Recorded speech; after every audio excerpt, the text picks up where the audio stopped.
Hello, everyone. Welcome to the 134th episode of the Spiritual Brainstorm. In today's episode, I'll discuss an idea that I had that I grappled with for a few hours now. What if we cannot fail? Now, this might sound very general as a title, but you'll see it's quite, I'll get into the meat of it in the following minutes. First of all, there are many things that humans tend to oppose, ideas, conflicting ideas or contradictory ideas, like, for instance, death versus life, success versus failure. And we tend to value certain things more than others. Like, for instance, we value life more than death. We value success more than failure, and these are considered positive, and the other ones are considered negative. But my idea is, what if all of this was just an abstraction or a fantasy, an illusion that you create on top of reality where none of these oppositions take hold, and where there is just a process which is below concepts? So, that's also like this idea got me started with the excellent podcast of Theories of Everything with Kurt Jaimungal, and the latest episode with Terence Deacon, Origins of Life, Consciousness, Entropy, and Sentience.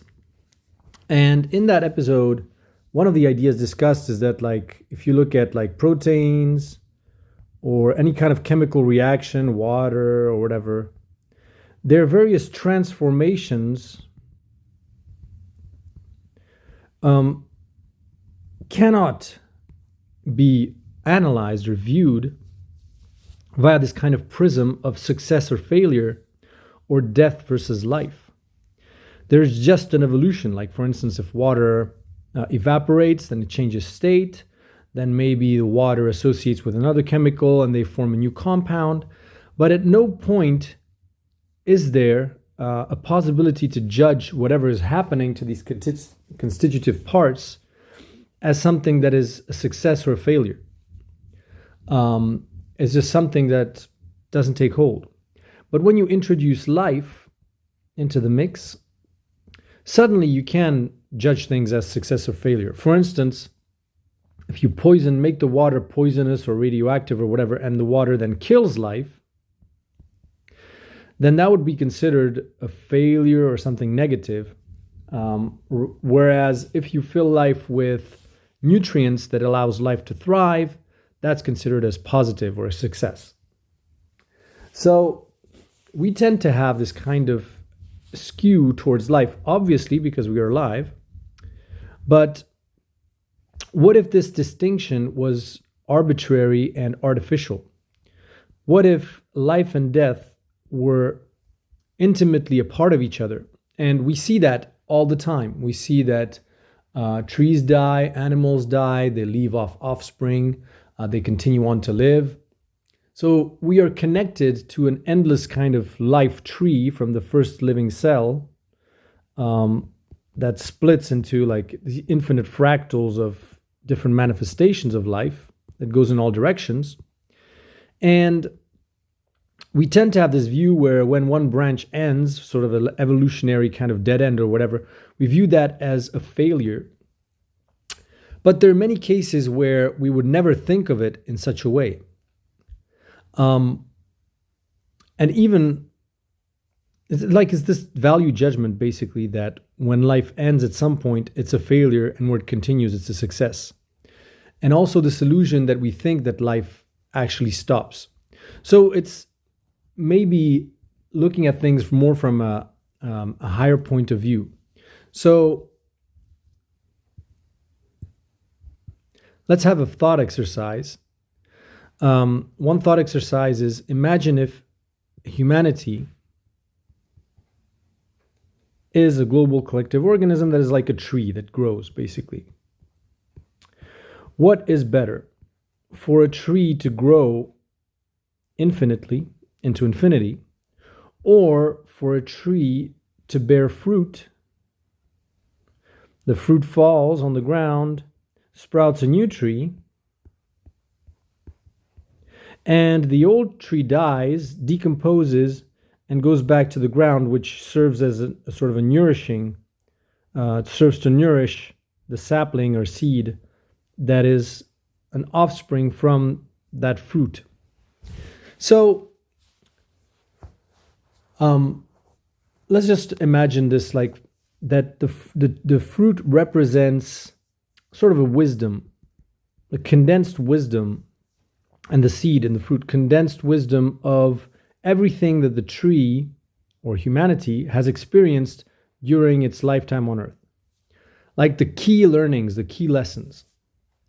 And almost like kind of a soul star, well, this idea of star seed, I guess. Or like a soul that remembers the most fundamental lessons of what was experienced, and then from that can grow a totally new experience, which is an improvement on the older one. And that's how biology works in essence. So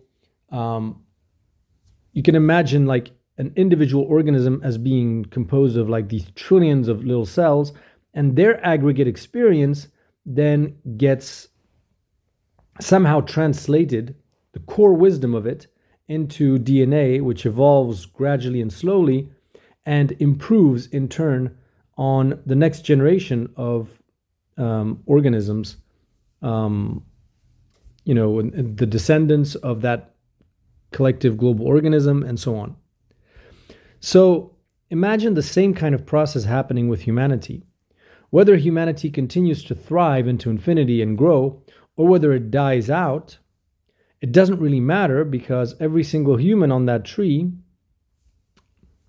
was informing via its experience, its subjective experience, this kind of, maybe I'll correlate like something like an etheric DNA,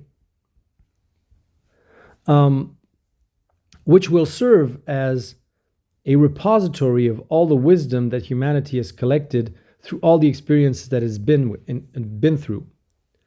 And you, as an individual here that is facing an outward reality that may be unpleasant, like war or climate change or whatever, you may view that as negative subjectively, and that's totally valid, obviously. You're not going to negate that.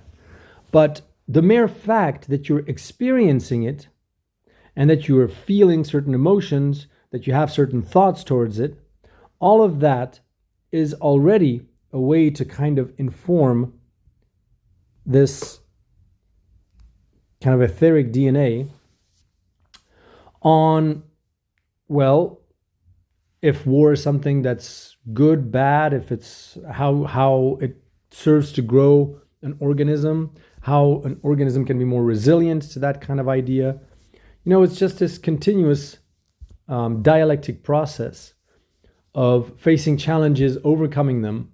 And these can be overcome in many types of ways, either going further into infinity or calling it quits and letting a successive sort of generation or new organism take over and build on those experiences, but with a fresh start. And what's better between the two? And there is nothing ultimately better. It's just two ways of growing and evolving. And it's just that subjectively, from our point of view, we'd prefer to have this continue into the future, into infinity, because we cannot see this. This to us doesn't exist because it's just an idea. Maybe I'm wrong. Obviously, maybe I'm wrong. But the problem is we cannot see that process, and we'll never have a proof of that process because it's dealing with the intangible. Just like individual cells will never have a proof that their collective experiences inside that global organism had a meaning, had a kind of, that all of the wisdom, all of the things that they felt or experienced translates into this kind of wisdom that is the DNA. they would not be capable of being conscious of that process. And they would not see how it sort of translates into other organisms. And so all that is ultimately asked of us is just to feel. So, and that's what's nice, is that ultimately it's very difficult not to feel. It's very difficult for humans when faced with an outward event to feel absolutely nothing, to be like a computer that looks at reality in a totally neutral way and just sees it as, light or pixels or data. We inherently feel something that's either it's pleasant or not pleasant, we like it or we dislike it. And while all of that may also then cement a kind of experience that we're having, it may also be the reason why we're here, is just to experience plenty of different things, feel, have certain feelings vis-a-vis all those things. And just the mere fact of having these feelings is already information that is stored into this kind of wisdom database. And then whether you actually die or not doesn't matter. The experience, the wisdom has been collected. Just like imagine if a global collective organism, for instance, faces certain challenges in life, and then at some point here it dies. The end. But it managed to reproduce here and leave offspring. All of the experiences that it has had up to the point where it reproduced may be passed down to the descendants. And so all of that is wisdom that is carried through onto the next generation, is not lost. And the same for humanity. You may think that basically for biological reproduction, we see that DNA is transferred via the spermatozoon in the case of a male and the ovum in a case of a female. For humanity as a global collective organism, it's really hard to give a form to the method of transmission of the collective wisdom gathered by the individual experiences.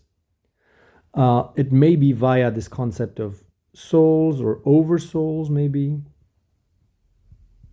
which is like the soul of souls, basically, like a soul that has within it millions and millions of singular souls. It doesn't really matter what term you use. You can call it etheric DNA but it's the principle that counts. And so ultimately, it's and this is what's really difficult right now, is that with this kind of view, then it's this idea that we cannot fail. But I encourage you to pause the video at this point and just think for a few minutes of this idea that we cannot fail. Just sit with it for a few minutes. Now, I've done that, and it triggers a lot of mixed emotions and feelings. It's this idea of, well, it's very hard to let go, first of all, of the idea that we cannot fail. Because as humans, we love to bash ourselves, to judge ourselves, to have these ideas that we've done something wrong, or that we feel bad about ourselves for doing X or Y or Z. This idea of guilt is very present in many of us. And when you say that ultimately you cannot fail, and that you can only succeed because all you need to do ultimately is feel and live your life. And by living your life, you're going to feel things. And by feeling things, you're going to participate in this collective wisdom to just perpetuate what? Life experiencing,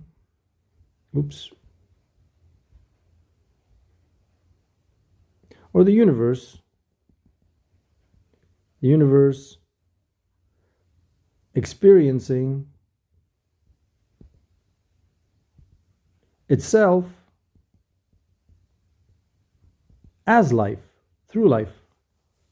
That's it. It's just this perpetual, and if you watch my other videos, I mean, you know what I'm talking about. It's this idea of consciousness just trying to expand further and further until it encompasses the entire universe. Humans, if we form a global collective organism that is viable, quote unquote, will give birth to a planetary consciousness, or a planet becoming self-aware, and then that it's just these nested Russian dolls, basically, where once our civilization or global collective organism arranges harmoniously or interacts harmoniously with other species or other aliens or whatever, that will give rise to a solar system becoming self-aware or conscious of itself. And then that expands until the universe is basically conscious of itself as being alive. So it's almost like life starting as a single-celled organism that breathes life into matter by using these structures, like humans, for instance, and expanding what is deemed to be alive and what is not, until the whole universe is alive. It's like one giant organism. And so as humans, we basically breathe life. Well, obviously we already breathe life into our own organism, but we breathe life onto the planet, which becomes a kind of self-aware global organism. And that's not at all obvious. It's almost like we breathe life into chemistry, and then a solar system becoming conscious of itself breathes life into physics or atoms, and then a galaxy breathes life into quarks. And so it's life reaching deeper and deeper into the infinitely small, towards zero, and also expanding into the infinitely large, and just growing and growing and growing, and encompassing all of it until the universe experiences itself as being alive as a whole, as a global entity. It's like living light, basically. Humans are living light, and the whole purpose is for the entire universe to become living light. And that process is flawless in a way. And even if from our point of view, we may think that subjectively we failed if we disintegrate as a collective global organism, from the point of view of the universe experiencing itself, even if we fail, it might have been, from a subjective point of view, it might have been exactly what the universe needed to get certain, wisdom or certain experiences, which allows it to grow even further from that experience. And that's like, if we look at the subjective experience of individual cells of a body, they may think that their death is the end of it all, and that there's nothing, they don't see what's after this, they don't see what's before this, they don't see how all of this fits into the grander scheme of things. But from the point of view of the organism itself, it already has another kind of point of view. It can see that all the challenges that it went through in life is served to, as a kind of heritage that they can give to the next generation, which the little cells are not aware of necessarily. And they may think that their experience ended here, when in fact it continues via the descendants. And then if you take an even higher perspective, from the point of view of the global organism that sits on top of this one organism, that even takes yet another kind of meaning and form. But this idea that we cannot fail is very uncomfortable, because then it puts you in kind of an existential crisis. You're like, okay, so so what do I do then? If I cannot fail, then it doesn't matter. Then whether we succeed in overcoming climate change, or whether climate change, gets written kills all humans, then it's all the same. Well, not quite. And this is where things get interesting, is that ultimately the only choice is, if we cannot fail, then the only thing that we can choose, the only choice we have is, how do we want to succeed? Now that's another interesting question that, again, I'd recommend to pause this video and to really ponder this question, because it's a very, very deep one. And again, sit with it for a few minutes.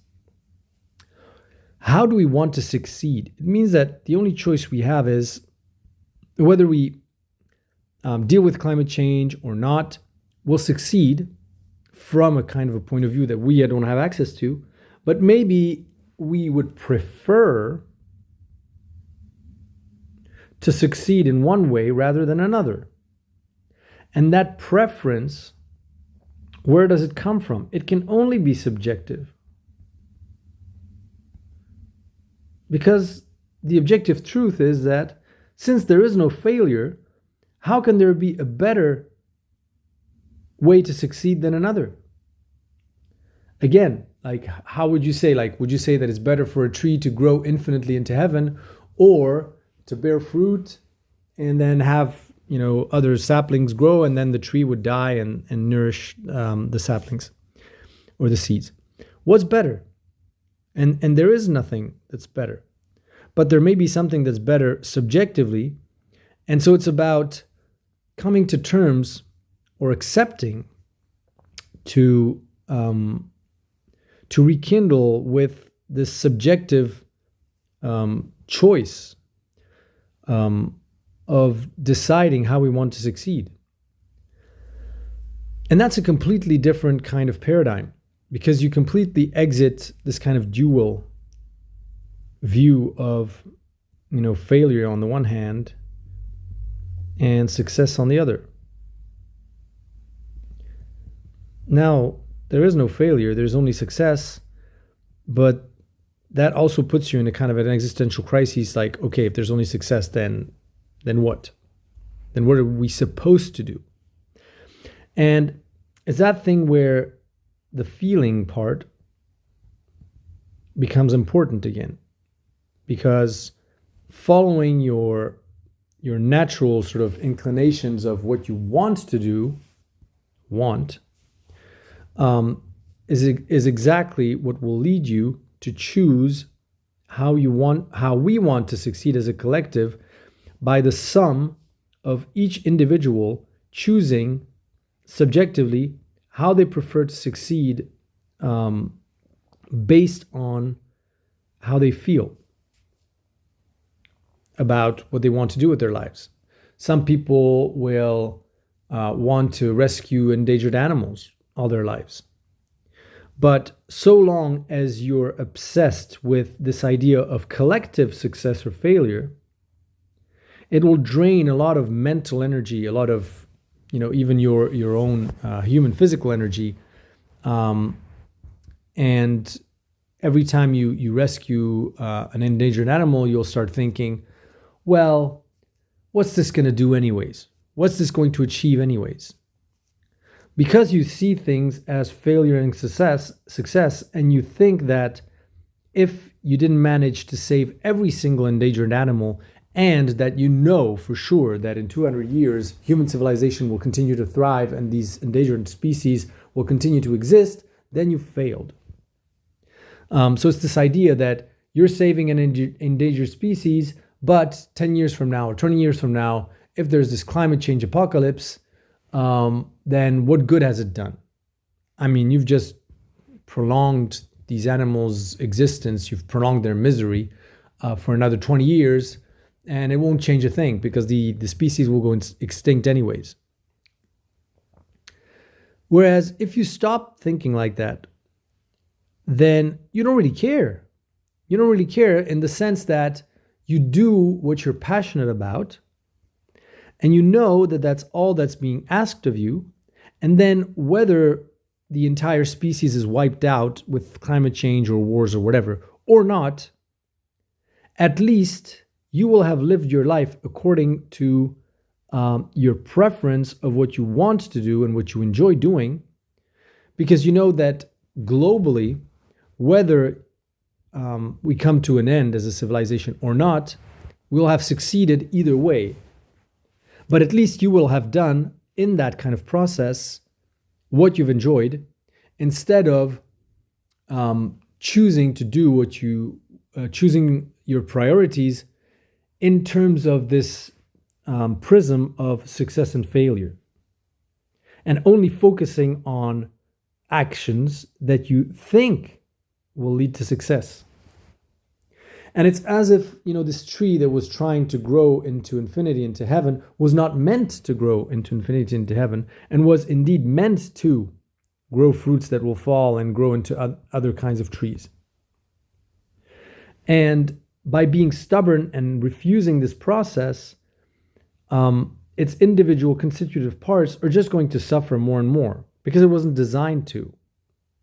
But they can free themselves from that responsibility by just the constitutive parts of that tree, by just fulfilling their purpose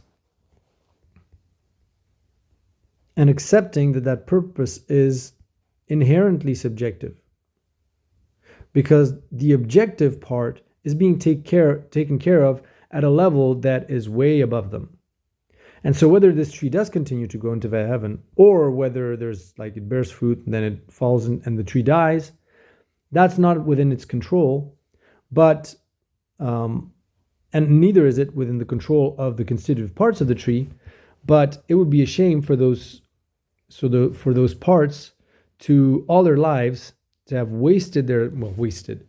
to have suffered all their lives in this illusion that they could grow into, or with this objective that they wanted to grow into heaven, when in fact their real purpose was to find what they prefer, rekindle with this kind of subjective wisdom of knowing who they are and what they want to do. And it's this idea again that comes back all the time, is know thyself. Know thyself. Or what plenty of philosophers talked about, like Kierkegaard, which says that basically it's the biggest gift that you can give humanity and to yourself is to be your authentic self, to become who you are. All of that seems very abstract, but if you look at it in this light, to go beyond this idea of success and failure is one way to sort of put people off balance and to force them to reconsider who they really are. Because many times we define ourselves vis-a-vis these kinds of criteria, and we want to be the people that are in the success box. Success as defined traditionally by society in many cases, in a way that is supposed, or that is presented as being objective, but that always crumbles with time. For instance, if you look at 500 years ago, what it meant to be successful, it is totally different from what it is today. 500 years ago, to be successful was typically either to be born into a wealthy family or to become a priest within the church and then, go up in ranks. And that's success. This idea of reaching the top of the pyramid. Nowadays, success is contribute positively to the planet. Is like saving humanity is success, basically, I guess. Saving humanity. And this idea of getting on top of a pyramid is less and less there, because what's the point of being on top of the pyramid if 10 years from now the entire civilization is wiped out? I mean, who are you going to rule from your lone bunker where the entire civilization is gone? And if you don't have any minions to control, I mean, once there's no more humans on Earth, then and you're alone, then you're on top of no pyramid. It makes no sense. But even this idea of saving humanity, kind of as a measure for success and as a prism for measuring your priorities or what you're supposed to do, is also kind of short-sighted, and carries plenty of problems. And that one goes crumbling, and what comes in its place is something that is there's much deeper and more profound and very, very hard, is to rekindle with this subjectivity and to own it. To really own it. Because today, nobody cares about your point of view. And that's been said clearly in the media. That's this resistance to going from the objective to the subjective. It's like, nobody cares about your opinion. What we want is facts. Facts, facts, facts, empirical evidence. We want to know. We want to have certainties. And at certain points, it's this obsession of control, basically. And if each human is but a cell in a global collective organism, then this idea of control is going to completely fail. There is no single cell in your body that is the center of the control. It controls everything. I would say that the prerequisite for your body to work as a whole is for each cell to know exactly what it's supposed to do and not spend any time on this part, on attempting to control anything. On the contrary, spending energy in trying to control things and presenting things like this obsession with objectivity, making sure everybody goes in the same direction and recognizes that success is saving humanity, that is the sure way of never forming a global collective organism. Maybe having the illusion of doing so, but you'll never reach the kind of magical collective distributed intelligence. And that's how if you look at our brain, it's a network, very complex network of neurons that looks like utter chaos. But from our point of view, we're having a very enjoyable and coherent experience on the outside. Now imagine if your neurons were arranged like this, as a hierarchy, with like slave neurons and like one neuron being the boss of everything. How dumb do you think you'd become? And so that's something that we'll have to do away with. And the body is this kind of overarching envelope that provides for the opportunity for every single part of the body to fulfill its purpose and its role without having to worry about controlling anything. I mean, each of our cells is fed, housed, taken care of, and our cells don't need to spend energy in protecting themselves and making sure they're going to get enough energy or enough resources or whatever. That's how single-celled organisms work. They have to expend a lot of energy on protecting themselves, defending themselves, ensuring that they have enough access to resources and all that stuff. But your skin cells are content with just being skin cells. And that can be done because they're part of this global collective organism that takes care of every single one of their needs. And they can just be content being what they're supposed to do. And at the human level, that translates into this rekindling with our subjectivity, our feelings, and our preferences, and owning up to this subjectivity. Asking ourselves how we want to succeed if we can only succeed. And that is a completely different way of framing everything, every single experience we've had and every experience we'll have in the future. And it leaves the door open for many more possibilities than this one very constrictive idea of having to save something. So I hope you found this interesting. Don't forget to like, share, subscribe, and leave a comment if you have any questions, and talk to you in the next video.